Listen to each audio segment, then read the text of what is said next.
The text reads as follows. Through women's movements, gender equality progressed, numbers of educated women and political representatives increased. Surfaced issues of women shaped our legislation, including application and implementation. So ano po ang naging impact ng women in development or ano po yung naging epekto nung nagsulong na ang mga kababaihan ng rights nila o ng pantay na estado sa lipunan? Number one, tumaas po yung rate natin sa gender equality. Mas nagpapantay na po ngayon ang kababaihan at kalalakihan sa larangan ng edukasyon, maging sa politika. Marami na rin po tayong naglilingkod sa gobyerno na mga babae. That leads to my point, number 2, na nagkaroon na nga po ng increased numbers in education, political activities, or political participation ng women. Tumaas na rin po siya. And number 3, isa po sa naging magandang epekto nito ay yung ating legislation o ating mga polisiya sa Pilipinas. Talagang naiba ang takbo nito dahil yung concerns nating women na ipasok siya sa legislation, sinisiguro na natin na kapag may ginagawa tayong policy, kailangan gender responsive siya. At hindi siya nakaka-left out ng women, kaya nakakatuwang makita itong mga developments na idinulot ng pagsusulong ng kababaihan mismo ng kanyang mga karapatan at ng pagkakapantay-pantay. Philippine government addressed the rights of women under a multitude of legislative schemes, including workplace discrimination, domestic violence, sexual harassment, and human trafficking. Discrepancy still exists between women who have politically, academically, and financially excelled compared to women who are domestically abused, economically unstable, and exploited through prostitution and migrant work. International Labor Organization. Press release, Gender Equality through Improved Labor Standards Compliance in the Philippines, April 4, 2022. According to ILO, or International Labor Organization, sa press release nila last April 4, 2022, kahit na na-recognize nila na meron tayong advanced movements and advanced development pagdating sa women or sa gender development, meron pa rin sabihin na natin nakikitang mga dapat pang improve or points for improvement. Need to strengthen efforts on gender equality and labor standards such as promote rights at work and improve working conditions for women through social dialogue. Ensure compliance with general labor standards, including occupational safety and health. Guarantee access to social protection. Isa na dyan yung number 1, yung labor conditions natin, no? Na sana mas mag-improve yung gender access natin to good working conditions through social dialogue. Importante na makausap natin talaga ang women at iba pa nating mga kasama sa LGBT community na kung saan ma-involve lahat sa social dialogue para maiparating natin sa government kung ano pa yung dapat ayusin. Dahil hindi pa completely implemented or nararanasan ng vulnerable groups or marginalized groups, lalo na ng women and LGBT community, yung tinatawag na good working condition. Isa rin sa mga findings na nilahad sa press release, yung kailangan na ma-ensure na dapat compliant tayo at napapatupad yung labor protocols, lalo na pagdating sa safety protocols, yung OSLO or BOSLO, yung Basic Occupational Safety and Health. Importante na hindi lang siya masunod, talagang yung implementation niya ay maramdaman at maranasan talaga ng bawat isa. Minsan kasi, dito nagkakaroon ng pagkukulang. Pero alam naman natin na sa pamamagitan nga ng social dialogue at ng continuous help coming from different organizations, groups, lalo na ng ILO, mas may improve pa natin yung pag-ensure ng implementation and compliance. Yung pangatlo naman na nakita ng ILO sa kanilang findings na share nila ng press release, yung guarantee to social protection services or programs. Kailangan natin ma-ensure na lahat ng nangangailangan mag-access ng social protection services and programs, na-access talaga nila. Hindi lang ng women, ganun din sa persons with disabilities. Minsan kasi, maaring na-access siya ng iba, pero yung person with disability, lalo na kung women with disability, hindi niya ma-access. So, kailangan ma-ensure natin na pagka merong mga ganitong programa, nakakarating din ito sa iba pang bahagi ng marginalized sector katulad ng disability dahil yun nga po, hindi natin maiaalis yung intersectionality o yung intersecting characteristic ng isang tao which is gender and disability.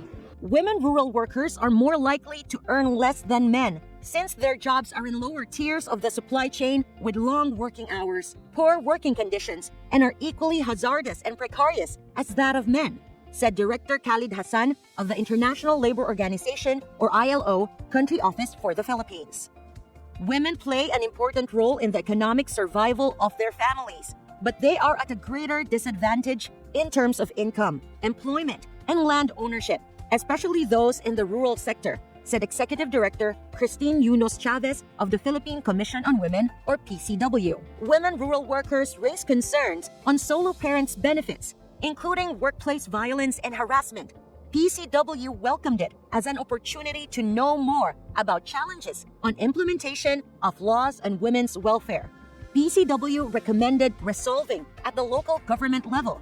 Additionally, it is critical to strengthen links between trade, economic, and labor policies with agriculture and other rural sectors, as well as ensure decent work.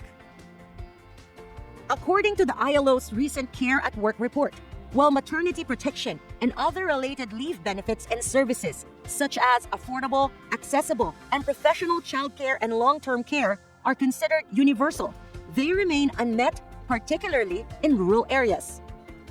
Meron ding isa pang finding si ILO na maganda rin nating maintindihan or malaman.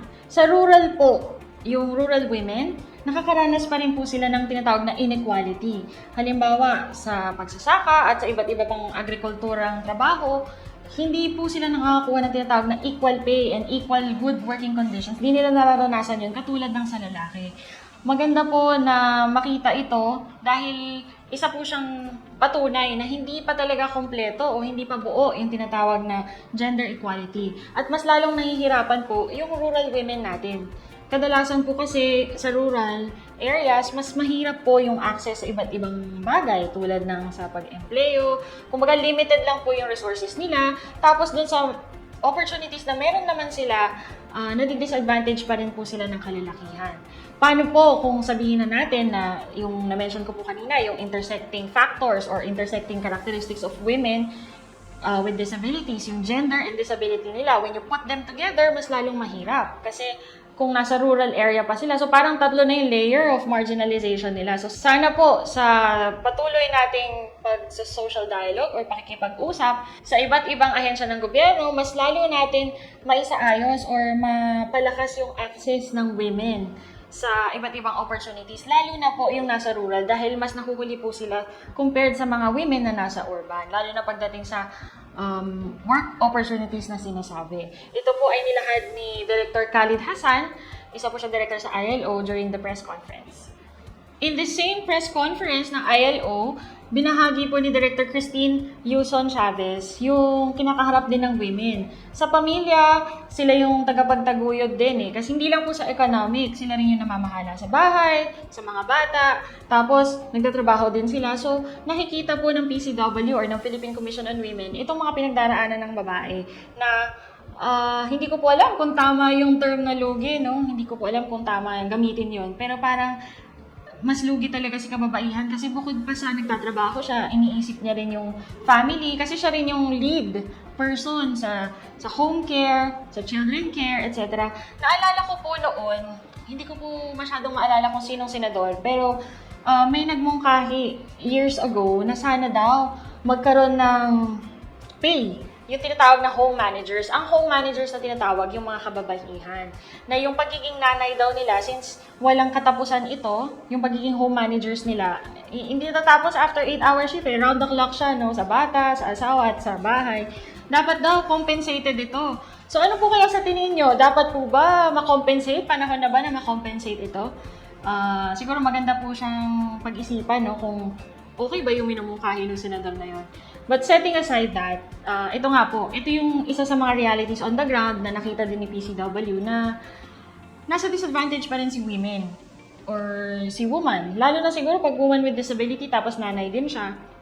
Siguro, mas mahirap din lalo sa kanya i-juggle lahat ng tasks. Yung tatrabaho siya, yung pamilya niya, tapos may iba pa siyang disability-related needs na maaring naatinan niya o hindi na halos dahil sa dami ng ginagawa. Kaya, Kaya hindi lang social dialogue yung kailangan natin dito para mas maayos yung mga ganitong social issues faced by women. Siguro, it's time also na kung meron tayong dapat baguhin sa mga policies natin, ang maganda siguro na tingnan na rin natin ito para mas ma-improve yung mga ganitong situations. In the same conference, women from rural areas mentioned na nahihirapan din silang i-access yung solo parents program or policy, nakaka-experience din sila ng workplace violence, tapos meron din silang nararanasang sexual harassment. So, actually, meron na tayong mga policy or batas tungkol sa mga sinabi ko. Pero dahil sa sitwasyon nga nila na mas nahuhuli ang rural area sa development, hindi nila fully ma-enjoy yung rights na to as woman. Kaya nakikita din ng PCW na bagamat meron tayong mga ganitong problema pa rin na nararanasan, lalo na ng rural women, opportunity ito para sa ating lahat na advocates ng gender and inclusion na mas palakasin pa yung mga policies, lalo na pagdating sa implementation, para masiguro natin na bababa talaga ito at maaabot lahat ng women na nasa rural areas lalo na. At saka, maging yung person with disabilities din, or sabihin natin women and girls with disabilities, na ganun din ang pangangailangan tulad ng mga kababaihang walang kapansanan. Si ILO, nakita din niya at pinapayuhan din tayo na mas kailangan palakasin talaga kung paano natin i-implement yung mga policies natin. Kasi kahit na meron na tayo na maternity or yung improved maternity leave na policy natin, yung meron na rin tayong daycare, for childcare, mga ganito, meron naman tayo. Pero ang nakita kasi ni ILO, kailangan talaga i-improve natin yung implementation. So, ayun, kailangan po talaga na magtulong-tulong tayo, advocates at saka sa government na ma-improve natin yung in-advise ni ILO na mas palakasin natin yung mga policies na yun. Kasi meron naman tayo. Siguro nga, sa implementation lang talaga kasi nabanggit niya ulit yung rural women. So siguro talagang kailangan meron tayong pagbabago na dapat ilagay o gawin dun sa process ng implementation para mas maabot natin sila at mas maabot din nila yung serbisyo na kailangan nila. There is high compliance of formal establishments inspected on gender indicators, such as implementation of expanded maternity leave, solo parent leave, anti-sexual harassment policies, establishment of lactation stations. DOLE, however, continues to focus on non-compliant establishments and provide guidance to be more compliant. As Executive Director, Maria Karina Trevilla Perida from DOLE's Bureau of Workers with Special Concerns said, Department of Labor and Employment, Department of Labor and Employment's Bureau of Workers with Special Concerns said,